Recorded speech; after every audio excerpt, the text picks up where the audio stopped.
So let's go into the basics of artificial intelligence. And what I'm going to describe is the three categories of artificial intelligence. And I think it's a common knowledge, but it's good to remind people. So first one we'll call it is known as artificial narrow intelligence.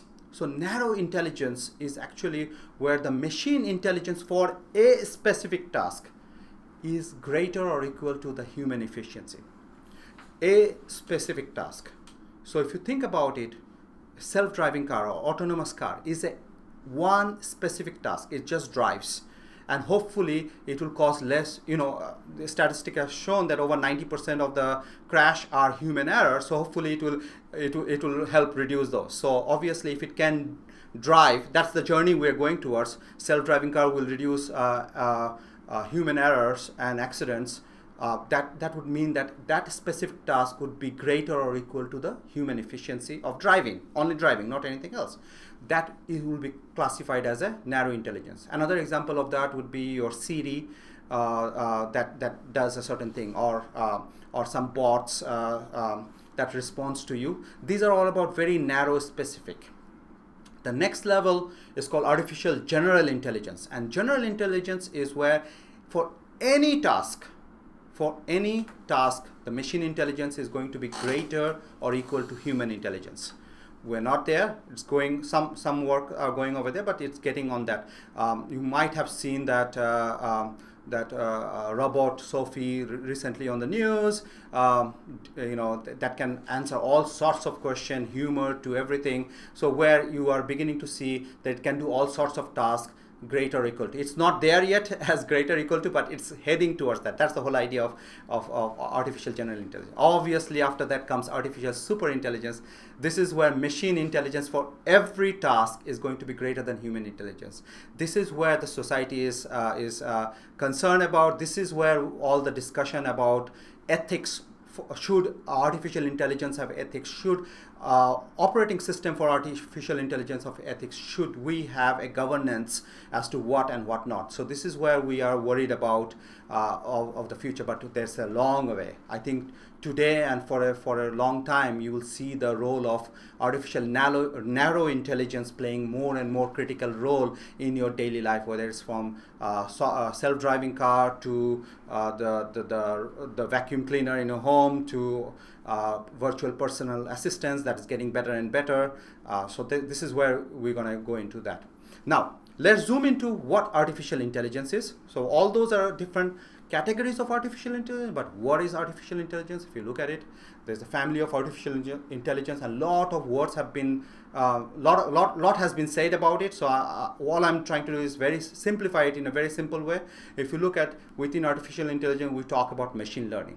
Machine learning is ability to learn without being explicitly programmed. Now, if we program everything, then you have events and you have thresholds and so on. So we have done data analytics and so on. But when a lot of things are coming at you, when all these complicated systems are generating so much information, so much events, so much alarms, you cannot explicitly program everything, whether it's security. So you need to make sure that you can your system can proactively take some action. So this is where you don't need explicit programming.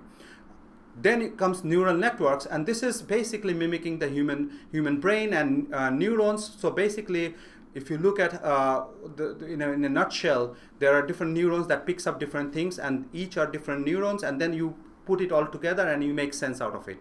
So it's a multi-layer approach of hierarchies of detection that leads to something. So much more granular then. And this is where the deep learning comes, helps a lot.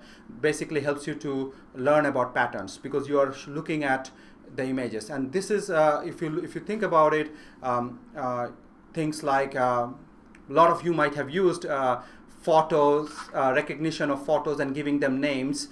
And in the beginning you have to, it asks you a lot of questions and you say this is the same person in different photos, and it gets more and more intelligent, and then in a complex situation it can start detecting. So you don't have to know everything. So pattern recognition is very difficult. It's like your eyes, there are multiple layers of detection, and together it forms the comprehensive picture where you can make a decision. So that's what deep learning is. about. So this was just very basic of deep learning. But if you look at machine learning, really the photo tagging, the targeted ads, the speech recognition, the preventative maintenance, all these are part of machine learning. So why don't we dive into the machine learning a little bit more? What is machine learning? It's, in a very nutshell, you have a trained data. You have a data for which you know the input, and you also know what you want output. So you have labeled those data, and you find an algorithm that gives you that outcome. So when you find that algorithm, then you put it into a real data, streaming data that you don't know. So you have not labeled it. You do not know that, and this is the learning model that you create, and this algorithm is helping to predict the outcome. And this is basically in a nutshell. And you can decide whether you want to take some of the feedback back into the data. That's we'll talk about that. But in a very nutshell, that's what it is. You figure out a trained data. You come up with an algorithm that works for that. You use that algorithm in the machine learning, and then you have real live data, and the machine starts predicting. Obviously, you can understand from it, more data you have, more and the decisions that you're making, prediction. These are augmented artificial intelligence. So at the end, the humans are making decisions, and those decisions are getting back into the model automatically, and the models are putting different weight factors for different decisions the human made, and thereby the model becomes better and better. And that's hence the machine learning. So now, if you think that's there, but let's just demystify the machine learning a little bit, because we're going to use that machine learning back into our security down the road. That's why it's very important that we put this machine learning, the three categories of machine learning: supervised learning, unsupervised learning, and reinforcement learning. We talked about the ability to reinforce. So if you look at the very right one, is learn based on the feedback and reverse. So you tell the machine, oh, this is right, this is wrong, and the machine is tweaking its weights and getting better and better, the model. But let's focus on the left two, supervised and unsupervised. So supervised is a very simple learning with a label train set. So you have a label data and you have trained it. So what does it mean? It is great at predicting things. Whereas the unsupervised is discovery of patterns in unlabeled. You have not labeled it. You are just getting it, and it's learning on. So what it happens, it's going to be more of the descriptive. So it's going to describe certain things. It's not going to predict accurately, but it's going to describe and create some cluster and groups and so on, so that it makes it easier for humans to make decisions. So let's zoom into this supervised learning and unsupervised learning a little bit. So if you look at supervised learning, I talked about it's about predictive, right? Predicting it, because you have trained data as the base on which you build the model. Unsupervised was descriptive. It's untrained, unlabeled, and it's going to figure out. So if you look at predictive, you have classification as one of the subcategories of that. And classification is, simply you take a document and you start classifying all the things that are related to security in one category, all the things related to OTA another, all the things related to software-defined car. So throughout, it can parse out this huge document and start putting things into some categories.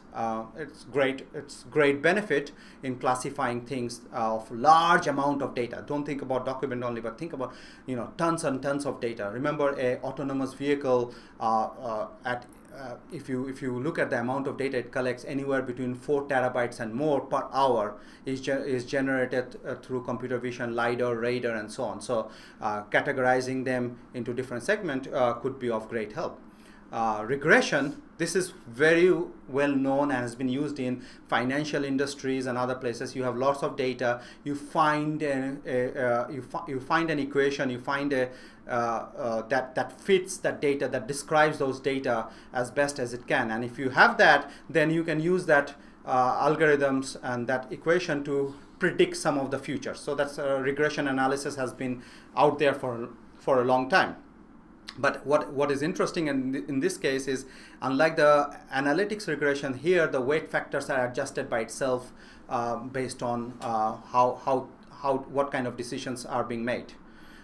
Let's look at unsupervised one, and this is about clustering. So I talked about, you have a group of things that is unlabeled, you don't know anything, but it helps you to cluster into different categories, and thereby you can now start focusing on each cluster and helps you to segment them and be a little bit more focused. Anomaly detection is also well known in the industry. Is just finding an anomaly. You have a value and you have an anomaly that comes up. But unlike static, with machine learning, these are dynamic. In other words, it's seeing how you are behaving to those, what kind of actions you're taking, and these values of threshold, what is anomaly or not, are going to change with time. That is what is interesting. So we're moving from a static analytics to more of the dynamic and machine making, those dynamic decisions to help augment and help human make those intelligent decisions. So it's augmenting intelligence for human to make those decisions. That's what makes machine learning so interesting.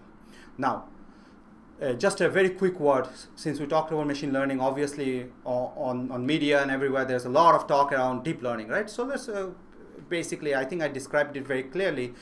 Deep learning is mimicking the human brain using neural networks. It's about multiple layers or multiple hierarchy, and each one detects something, and then together you bring all those so that each one focuses on one particular segment. One may be on the light, one may be on the curvature, one may be really on the eyes. So there are different specialized filters or layers you can think about that specialize, and then you combine them together, and then you make a sense. This is how humans work. So we are deep learning